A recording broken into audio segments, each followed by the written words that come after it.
കോതമംഗലം മാമലക്കണ്ടത്ത് കൂറ്റൻ പാറ ഇടിഞ്ഞു വീണ അപകടം, 2 പേർക്ക് പരിക്കേറ്റു. കൊയിനിപ്പാറ സ്വദേശികളായ രമണി, തങ്കമണി എന്നിവർക്കാണ് പരിക്കേറ്റത്. ജെയിൻ എസ് രാജു സംഭവ സ്ഥലത്തുണ്ട്. ജെയിൻ, എന്താണ് ഈ സംഭവം?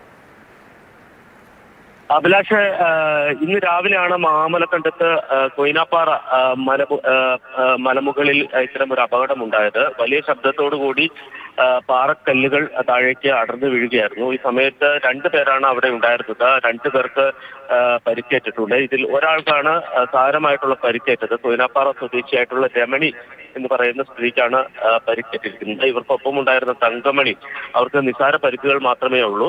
രമണിയെ ഇപ്പോൾ കോതമംഗലത്തെ താലൂക്ക് ആശുപത്രിയിലേക്ക് എത്തിക്കുകയാണ്. അല്പസമയത്തിനകം തന്നെ ആശുപത്രിയിലേക്ക് അവരെ എത്തിക്കും. അതിനുശേഷമേ അവരുടെ പരിക്ക് സംബന്ധിച്ച് കൃത്യമായിട്ടുള്ള വിവരം നൽകാൻ കഴിയൂ. ഈ പ്രദേശം എറണാകുളം ഇടുക്കി ജില്ലയുടെ മേഖലയിലുള്ള മലയോര മേഖലയാണ്.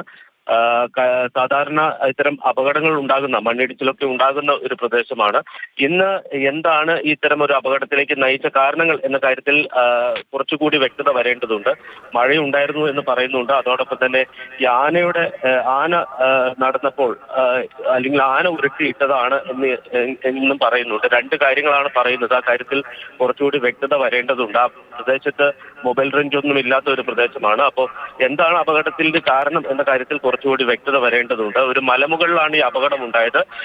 ഈ പരിക്കേറ്റ രമണിയെ ചുമന്നാണ് താഴേക്ക് രക്ഷാപ്രവർത്തകർ എത്തിച്ചിരിക്കുന്നത്. അല്പസമയത്തിനകം അവരെ കോതമംഗലം താലൂക്ക് ആശുപത്രിയിൽ എത്തിക്കും എന്നാണ് കരുതുന്നത്. കഴിഞ്ഞ ദിവസങ്ങളിൽ, പ്രത്യേകിച്ച് തുലാവർഷമായി ആരംഭിച്ചതോടുകൂടി വൈകുന്നേരങ്ങളിൽ ശക്തമായ മഴയുണ്ടായിരുന്നു. രാവിലെ ഇടുക്കി ജില്ലയിൽ ചില ഒറ്റപ്പെട്ട പ്രദേശങ്ങളിൽ മാത്രമാണ് മഴയുണ്ടായിരുന്നത്. പക്ഷേ എറണാകുളം ജില്ലയുടെ കിഴക്കൻ മേഖലയിലെ മഴയുടെ കാര്യത്തിൽ കുറച്ച് അവ്യക്തതയുണ്ട്. ആ പ്രദേശത്ത്, ഇനി ഒറ്റപ്പെട്ട പ്രദേശത്ത് ശക്തമായ മഴ ലഭിച്ചോ എന്ന കാര്യത്തിൽ കുറച്ചുകൂടി വ്യക്തത വരേണ്ടതുണ്ട്. എന്തായാലും ഈ പരിക്കേറ്റവരുമായി അവിടെയുള്ള നാട്ടുകാർ ആശുപത്രിയിലേക്ക് എത്തുകയാണ്. അവരെത്തിക്കഴിഞ്ഞാൽ കൂടുതൽ വിവരം നൽകും. അവിടെ രക്ഷാപ്രവർത്തനം നടക്കുകയാണ്. 2 പേർക്കാണ് പരിക്കേറ്റത്. ജെയിൻ അതിന്റെ വിശദ വിവരങ്ങൾ നൽകുകയായിരുന്നു. മാമലക്കണ്ടത്താണ് ഈ അപകടമുണ്ടായത്.